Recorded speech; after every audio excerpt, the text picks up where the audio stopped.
ٹھہر سکتے ہیں، اور اگر ٹھہر جائیں تو پھر پیچھے سے اعادہ کرنے کی ضرورت نہیں ہوتی، جیسا کہ آپ سورۃ الاحزاب کی آیت نمبر 37 میں دیکھ رہے ہیں کہ یہاں پر اگر آپ نے وقف کر لیا تو آپ کو پیچھے سے اعادہ کر کے پڑھنے کی ضرورت نہیں۔ اسی طرح یہ گول دائرہ یعنی آیت کے نشان پر اگر جیم کی علامت آ جائے یعنی وقف جائز کی علامت آ جائے، جیسا کہ سورۃ الاحزاب کی آیت نمبر 32 اور 33 میں آپ دیکھ رہے ہیں، تو ایسی صورت میں وقف کرنا جائز ہے، اور آپ نے اگر وقف کر دیا تو پھر پیچھے سے اعادہ کرنے کی ضرورت نہیں، یعنی پیچھے سے ملا کر پڑھنے کی ضرورت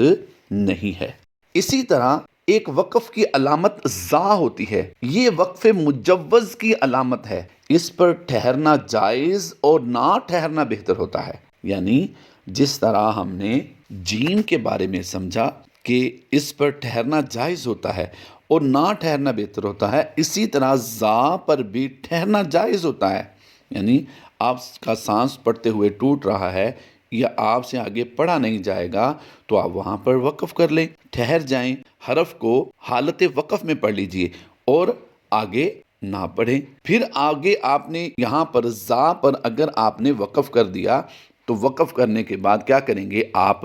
آگے پڑھیں گے، پیچھے سے اعادہ کر کے پڑھنے کی ضرورت نہیں ہے۔ اسی طرح ایک وقف علامت جو ہوتی ہے، علامات وقف میں سے صاد کی ایک علامت ہے، جیسا کہ آپ اس وقت اپنے قرآن پاک میں سورہ بقرہ کی آیت نمبر 164 میں دیکھ رہے ہیں۔ یہاں پر اگر ایسی صورت میں آپ صرف صاد کی علامت دیکھیں، صرف صاد کی علامت دیکھیں، جیسا کہ سورہ بقرہ کی آیت نمبر 164 میں آپ دیکھ رہے ہیں، ایسی صورت میں اس کا حکم کیا ہوگا؟ یہ وقف مرخص کی علامت ہے، اس پر ملا کر پڑھنا چاہیے، لیکن اگر کسی وجہ سے پڑھنے والا ٹھہر جائے تو اسے رخصت ہے، یعنی تجوید کے اصول کے مطابق یہاں پر اسے اعادہ کرنے کی بھی ضرورت نہیں ہے۔ اسی طرح صاد کے ساتھ لام الف لکھا جاتا ہے، اگر صاد کے ساتھ آگے لام الف لکھا جائے، جیسا کہ سورہ مؤمنون کی آیت نمبر 33، 35 اور 36 اور 37 میں آپ دیکھ رہے ہیں، ایسی صورت میں صاد اور لام جب ملا کر لکھے جائیں گے تو ایسی صورت میں بہتر ہے کہ وہاں پر وقف نہ کیا جائے۔ بعض مقامات پر 2 سے زائد بھی علامات وقف ہوتی ہیں، تو اس کا حکم کیا ہوگا؟ اس کا حکم یہ ہوتا ہے کہ اگر برابر لکھی ہوں، یعنی صاد کے بعد لام الف اور اس کے بعد پھر کچھ اور بھی لکھا ہو، جیسا کہ آپ اس وقت اپنی اسکرین پر دیکھ رہے ہیں، تو ایسی صورت میں حکم کس کا ہوگا؟ ان میں سے کس پر ٹھہرنا ہوگا؟ ان میں سے سب سے آخر میں جو علامت لکھی گئی ہے اس کے مطابق ہم اس پر عمل کریں گے۔ اور اگر جیسا کہ آپ دیکھ رہے ہیں صاد کے اوپر لکھا ہوا ہے لام الف، ایسی صورت میں کیا حکم ہوگا؟ ایسی صورت میں بھی جو نیچے لکھا ہے جیسا کہ صاد، اس کا حکم نہیں لاگو ہوگا، یہاں پر جو لام الف لکھا گیا ہے اس کا حکم یہاں پر لاگو ہوگا، جیسا کہ سورہ مدثر کی آیت نمبر 3، 4 اور 5، 6 میں آپ دیکھ رہے ہیں۔ اگر کوئی بھی علامت ایسی ہو کہ جس پر نہ ٹھہرنا بہتر ہو اور وہ گول آیت کے اوپر آ جائے، گول دائرہ جو آیت کا نشان ہوتا ہے اس پر آ جائے، تو اس کے بارے میں کیا حکم ہے؟ آئیے سمجھیے کہ گول دائرے پر جو وقف کا نشان ہوتا ہے اس کے بارے میں حکم یہ ہے کہ یہاں پر اگر کوئی ٹھہر جائے تو رخصت ہے، اور اگر کوئی اس کے مطابق آگے ملا کر پڑھنا چاہے تو بھی جائز ہے، بلکہ افضل یہی ہے کہ جو علامت اوپر سب سے اوپر یا سب سے آخر میں لکھی گئی ہے اس کے مطابق قرآن پاک کی تلاوت کرتے ہوئے وہ اپنی تلاوت کو جاری رکھے۔ آئیے اب ہم صاد، لام اور یہ بڑی جو ہوتی ہے اس کے بارے میں سمجھتے ہیں۔ اصل میں یہ وقف الوصل اولا کی علامت ہے، اس پر ملا کر پڑھنا بہتر ہوتا ہے، یعنی ہم نے صاد پر بھی ملا کر پڑھنا ہے، اور صاد، لام اور یا ہو تو اس کو بھی ملا کر پڑھنا ہوتا ہے۔ تو ایسی صورت میں اگر کوئی یہاں پر ٹھہر جائے، وقف کر لے، تو اسے رخصت ہے، لیکن نہ ٹھہرنا بہتر ہوتا ہے، یعنی اسے ملا کر ہی آگے پڑھنا بہتر ہوتا ہے۔ لیکن صاد لام یہ وقف قد یوصل کا مخفف ہے، اس پر ٹھہرنا